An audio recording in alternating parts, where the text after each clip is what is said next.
Hello and welcome back to Legendary Glitches Week 2. If you haven't seen the previous installment, then basically I'll fill you in on what this series is about.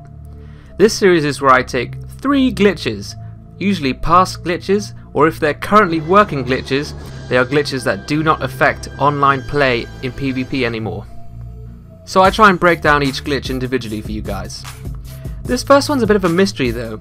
As you can quite clearly see, there is the Hellkite Dragon, the notorious Hellkite Dragon, hovering menacingly in midair in a place where it quite clearly shouldn't be.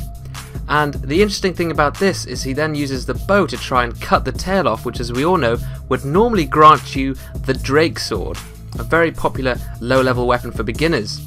However, in this case he seems to be too far away to hit it. Now I have 2 theories about this glitch. After talking with the poster of the glitch, apparently he used a Mega Mule on PS3, and by using this, when you use the Mega Mule you can then warp to any location in the game before actually going there and discovering it for yourself. And in this case he told me he warped to the Sunlight Altar before progressing back through the game as normal. Now this glitch is just simply where the boss is in a place where it shouldn't be, and there are a few instances in which this can happen. And as you can see, after taking damage the boss disappeared. Now the question is, was the dragon on scenery that just hadn't loaded yet, but somehow the dragon had loaded?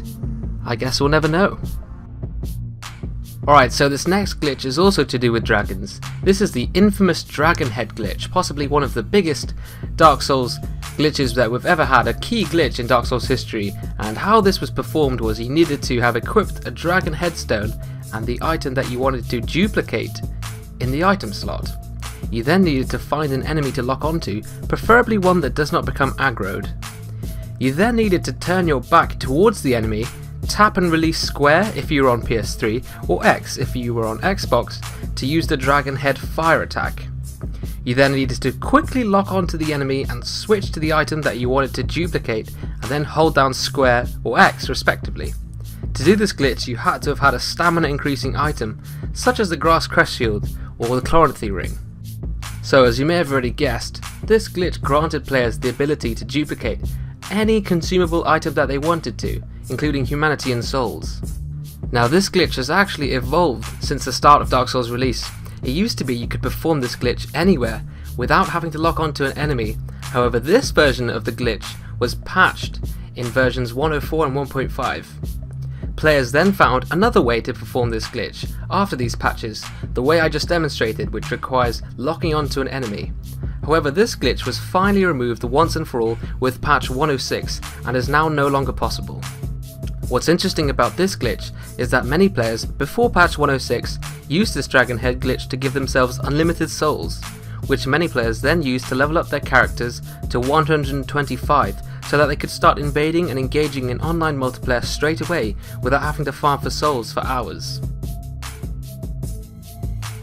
Now as you may have guessed, with glitches like these there's always a consequence, and although the idea of having unlimited souls might sound cool, there was definitely an issue with this glitch, and this is one of the side effects that could happen and that was regularly exploited by many players.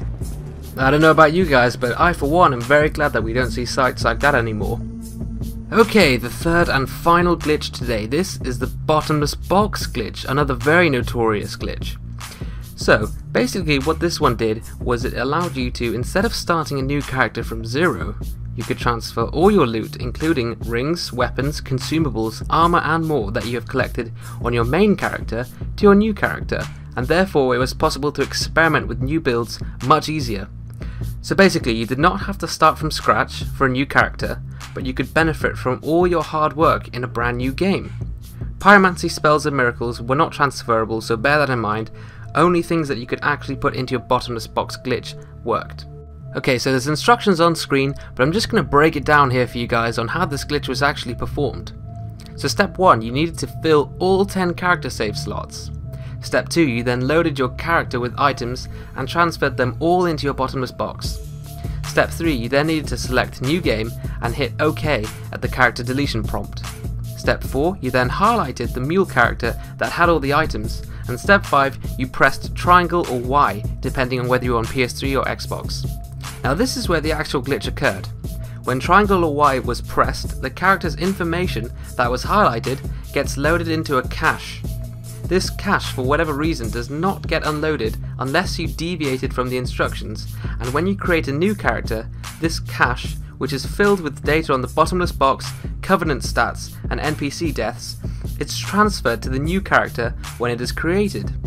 So step 6, you then pressed triangle or Y again. Step 7, you then needed to highlight the character that you wanted to be overwritten. Step 8, you press X or A. Step 9, you created your new character, and step 10, you play the game as normal and acquire the bottomless box as soon as possible. Of course, once you located the bottomless box, all you needed to do was open it and you could take out all the items, weapons and armor that you had previously discovered on your mule character. Now there's a few interesting things to note about this glitch. Number 1, if the character that you had duplicated from had revisited the asylum, the first NPC who gives you the Estus flask would already be dead. To fix this, all players had to do was quit and reload the game to find the key and Estus on the ground where the NPC had died. Of course, this glitch was indeed patched during update 106 and is no longer possible. This glitch went hand in hand with the Dragon Head Infinite Souls glitch, as players could start a new character with all their previously found weapons and armor and then use the Dragon Head glitch to level themselves up to whatever level they wanted. This also made it very popular for people to make quick PvP builds. Another thing that many people used the bottomless box glitch for was in order to complete the Knight's Honor achievement in Dark Souls and also platinum the game.